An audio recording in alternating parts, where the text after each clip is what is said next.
So think about the last time your kids were just, completely at each other's throats. Oh, yeah. The shouting, the slam doors. Exactly. The absolute refusal to share like a singular square inch of the living room. And your first thought, if you are anything like me, is usually, what on earth is wrong with them? Right. It's so frustrating. But what if that rivalry has, well, absolutely nothing to do with them? What if that anger is actually directed at you and they are just redirecting it onto a safer target? And that is the uncomfortable, brilliant premise we are unpacking today. We're doing a special 2-part deep dive into a really profound book called Parenting MINDSHIFT, From Jacob's Tent to Joseph's Throne. Yes, and we're recording both parts in one go today. Exactly. And it forces us to look in the mirror at the quietest, most subtle dynamics in our own homes. Because we are looking at a very specific kind of favoritism today. Right, we aren't talking about, cruel, cinematic villains who blatantly mistreat a child. We're talking about soft, loving favoritism. The kind that happens in great homes. Yeah. Homes run by exhausted, well-meaning parents.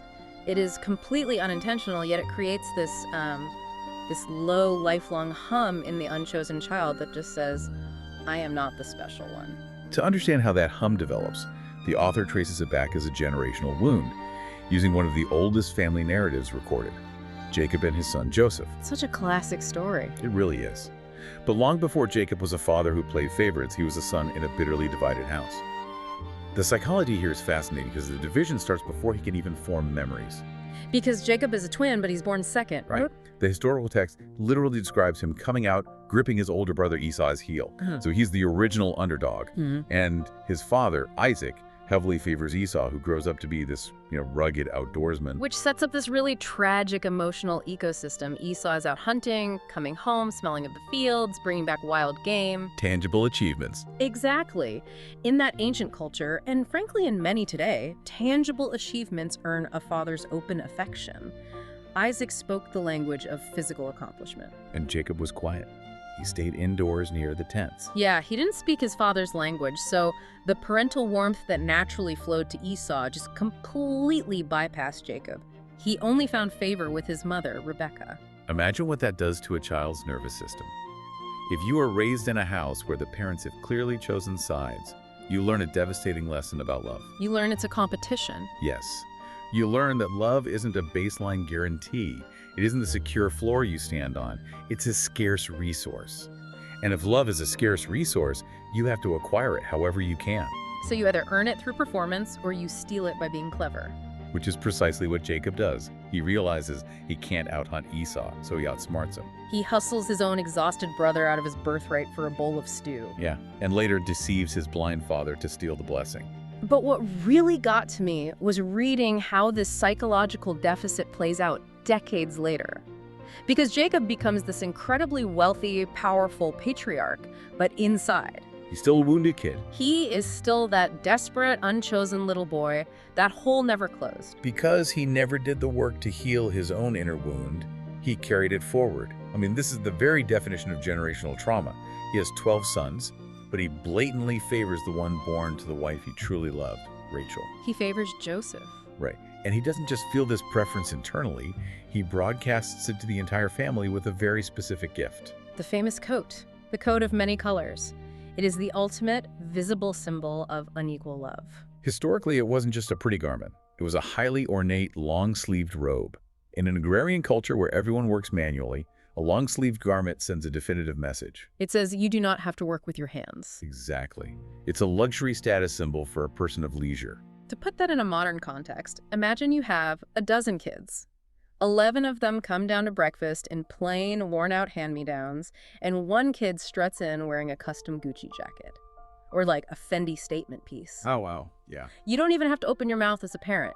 The jacket does all the talking. It tells everyone in the room who matters most. Because the coat is just the physical evidence of the parent's internal hierarchy. Cool. And while most of us aren't handing out literal luxury designer wear to one teenager while making the others wear rags. Hopefully not. Right, hopefully not. But the author argues that modern coats are everywhere, and they usually cost no money at all. The no money coats are the ones that really made me pause. It's labeling one kid the smart one at the dinner table, which, quietly informs the other children exactly what they are not. Or the photo gap on your phone. Oh man, the photo gap. Yeah. That is such a revealing metric. When you scroll through your camera roll and realize one child's face makes up like 80% of the photos. Yeah, that one hurts to think about. Or consider how we dole out discipline. A parent might explain away one child's meltdown by saying, "Oh, he's just tired today. Let's give him grace." While severely punishing the sibling for the exact same tone of voice. Exactly. You know, there was a moment reading the first half of this book where I actually had to step away for a minute. That one really stung. Which part? The author paints this hypothetical scenario about a father of 2 daughters, and he loves them equally. If you asked him, he would swear his love is perfectly split. Oh, I remember this. But at dinner parties, he only ever tells the older, more articulate daughter's stories. Every time she does something, it's a grand phone call to the grandparents. The younger one's milestones just get a passing, "Oh, good job." Yeah. And the takeaway the book drives home is brutal. Love that is felt equally but shown unequally lands in a child as rejection. That distinction between intention and reception is the core of the issue. A parent's internal feelings are irrelevant if the child's external experience is one of scarcity. The source material introduces a concept here called the silent ledger. And to be clear, this isn't a cognitive checklist the kid is keeping in a diary. No, it's a somatic response. It's kept in their bodies. From a shockingly young age, children act as emotional seismographs. They sense the slightest tremors in a parent's attention. Exactly. They notice when your eyes light up for their sibling but glaze over for them, their cortisol spikes. They run a continuous unconscious tally of who got chosen and who got the benefit of the doubt. Which brings us back to that startling insight about sibling rivalry we mentioned at the start. Right. If you look at the original text of the Joseph story, it points out that when the brothers saw that their father loved Joseph more, they hated Joseph. So the causality is backward from how we usually think about it. Completely backward. The favoritism came first. The hatred was the symptom. Children cannot safely direct their rage at the giant, powerful adult who controls their food and shelter. So the anger at the ranking parent gets redirected sideways. They aim it at the favored child because the sibling is a safe target. Exactly. So when we catch our kids fighting over something trivial, we shouldn't just be asking, "Why can't you two get along?" We need to be evaluating our own actions, asking ourselves, how have I accidentally fed the ledger today? And the book points to a few major culprits that feed that ledger. One is validation that ranks.